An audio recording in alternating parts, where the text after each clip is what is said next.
So the other big benefit with our proposition, and where our customers are really excited about working with Munro, is the fact that we can build them custom vehicles. And at the moment, these fleets in utility companies and energy companies, they're buying 200 or 300 vehicles at a time from big manufacturers, but they don't get any customization whatsoever. They can't even have a speed limiter sometimes. They can't have a winch on the front. All of this stuff has to be done by a third party, and then it has to be rechecked again by the government that it's safe and you can use it on the road. And that's a headache. They buy these vehicles and they sit around for a few months having changes and upgrades done to them before they can actually put them to work. And it factors into the overall total cost of ownership, is all the extra work they had to do and all the time that vehicle was sitting around losing value. So our proposition is different to those big automakers that you mentioned, because we build specialist vehicles primarily, and we don't generally build too many like one-offs. We try and limit that because it's very time consuming, but where we really come into play is in fleets. If you need 10 or 15 or 20 vehicles that are all specialists, for example, firefighting appliance or mining vehicle, that's where we can really customize our platform. So when the vehicle is delivered to the customer pays for the vehicle, it's exactly the specification they want it from the start.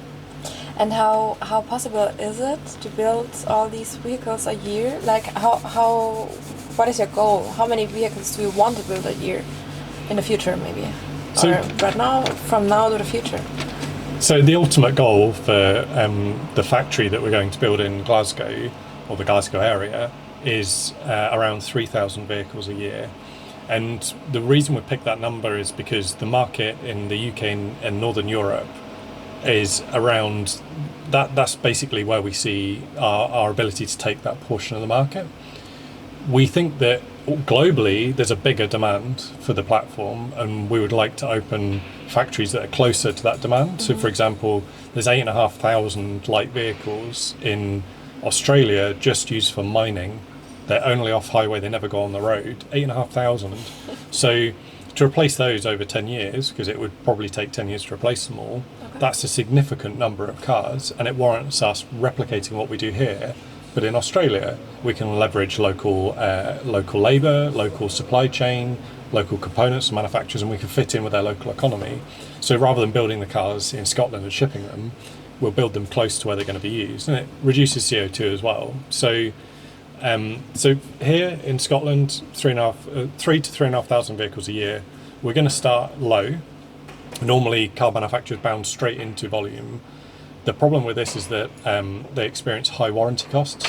So if you build 10,000 vehicles in the first year and you have a 5% warranty rate, then that's a huge number that you're just spending on repairs. So we want to test the market gradually, scale slowly. So in our first batch of vehicles, we were going to build 36, then we're going to build around 200, and we're going to take these steps until we get to our ultimate 3 to 3,500 number. Wow. Okay, I'm looking forward to that. Me too. Wow. And you said you think you expand to Australia, because I was thinking of all these regulatories you're having worldwide. And when you're building a car here, it maybe not get access to another country where the regulatories are completely different. So how are you planning on doing this? Yeah, and that's a really good question. And I think, for us building a factory that delivers to UK and EU, it's quite easy because we only left the EU a couple of years ago, and our regulation is still very aligned. So if we can get it through UK type approval, then we can get it through EU type approval. And the technical services that we're using for type approval bundle all of that together in one package. For the rest of the world, it's slightly more complicated, and I think that's why I don't really want to export globally from here, because I think that each region will need its own special attention, especially because this is a specialist vehicle. So for example, if we move into places like Australia, Africa, America, that's where we would look to create local teams that then localize the vehicle to that market. So fit extra air conditioning or whatever in hot climates. And then they would go through the regulatory approvals for that area. That's interesting. So we might end up with 6 different versions of Munro. Nice. But I think that's great, because otherwise with all these shippings and regulatories and everything, And it's actually one of the challenges that all of those makers you spoke about have, the Cybertruck, F-150, the Rivian and the Hummer, is they've all been homologated for the US market. They've all been under regulatory approval of the US market. And that's great because it fits the biggest pickup truck market in the world. But the people in Europe are very excited about those cars. The problem is that none of them fit into the European regulatory framework. They're all too heavy, they're too wide, they're too big. They haven't been through European crash tests and safety. They haven't been through CE marking. So for Ford, for example, to bring the F-150 Lightning to Europe, it really has to be Ford Europe that delivers that, not Ford in America. And at the moment, they just don't have that infrastructure. We don't have that infrastructure either. But I see that as an integral part of our plan to deliver those vehicles. I have one question about the battery. I just have to read it because it's for me it's very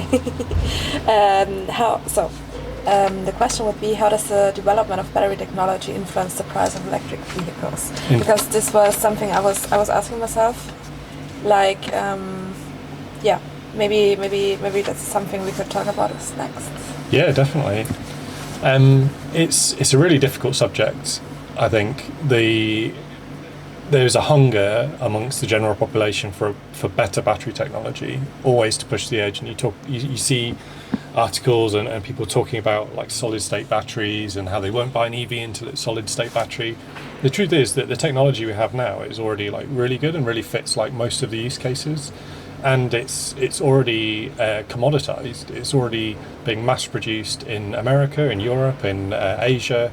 We have a really stable, really mature technology in lithium-ion batteries that I don't think we need too much more development of the technology. That said, that approach gives us a couple of options. One is that we can keep using this, what will be old technology, because it's pretty good, and that will obviously come at a price benefit to any new technology. The other benefit with Munro is just how modular the vehicle is, and if battery technology does improve over the next few years and it does come, for example, down in price, like maybe there's some shock where there's a breakthrough with solid state batteries and they can be made for a fraction of the price, then we can easily adapt our design to take those batteries, and we could even retrofit custom vehicles with that new technology if they wanted to. So I think it depends on your approach to the market, and we've seen electric vehicle projects be cancelled because they couldn't get hold of the correct batteries and things like that. And that's the thing I really want to avoid with Munro, is just be like super open-minded and agnostic to like new technologies and new suppliers, and make sure that we don't put ourselves in a corner of like, this is the technology we're using for the next 50 years. Okay, and you mentioned price. I think we didn't talk about that so far. So I would be very interested when I order the standard version, the Series M, with maybe it's not right-sided, it's left-sided. Left-hand drive, yeah. Left-hand right in my case. And no special wishes. What would be the most average price right now? So the base cost is £63,000, which I'm not quite sure that is in euros, probably around 75 or 80,000. It's a little bit more, yeah. Yeah. I don't know what the exchange rate is. Right now it's a little bit more. Okay, cool. So £63,000 is the base price. The difficult, we really wanted to deliver a vehicle cheaper than that. It was always our mission to deliver something that was around £50,000, and we thought that was like a really that was an ambitious target, but like a really nice kind of place to be in the market. The problem is that at £50,000 price point, you're neither here nor there. You're not a cheap vehicle and you're not a premium vehicle. It's kind of somewhere in the middle, and that was quite a difficult sell actually, because it didn't really attract people that were trying to buy like premium quality, and it didn't really attract people that were cost conscious, because there was nothing really in that price bracket. And then the other thing obviously that's happened over the last few years is that prices of everything have gone up significantly, and inflation not only affecting supply chain but also wages. So I think to keep it no more than 63 for the entry model, I think it's been a challenge, but I think it's also it's something that I'm quite happy about, that we didn't double, or we didn't break the bank. I think it's still affordable, and it's still justifiable from a total cost of ownership point of view. Nice. Yeah, I think so as well. And like you mentioned, the models and the series. Are there any more series planned in the Model M? Yes, yeah, we don't. I've been very clear from the start that I don't want to become like a one-trick pony. I want to become. We're a specialist vehicle manufacturer, and I want to grow our product line. And we have plans for platforms that are slightly smaller, and we have plans for platforms that are much bigger. So we've got some interesting things in the works, which I can't talk about yet, but I want to really put a big effort behind it in the next couple of years to try and get those products to market. And I suppose the other thing to mention there is that the Series M platform is incredibly flexible, and we've had a lot of wild, wacky ideas come our way about what kind of vehicle people want in terms of payload, length, width, all manner of things, how many seats it's got in it. We've got people in Africa who want to do safari tours with no roof or anything. We've got people that want six-wheel drive, an extra axle. We've got people that want a long version, a short version. And the nice thing is about Series M platform is that it can deliver nearly all of that and at a pretty reasonable price point because of its modularity. So the Series M is it's here to stay for hopefully it stands the test of time. And people see that it's a really flexible platform that can be used for pretty much any project. Which is good for the future. Yeah. Future plans.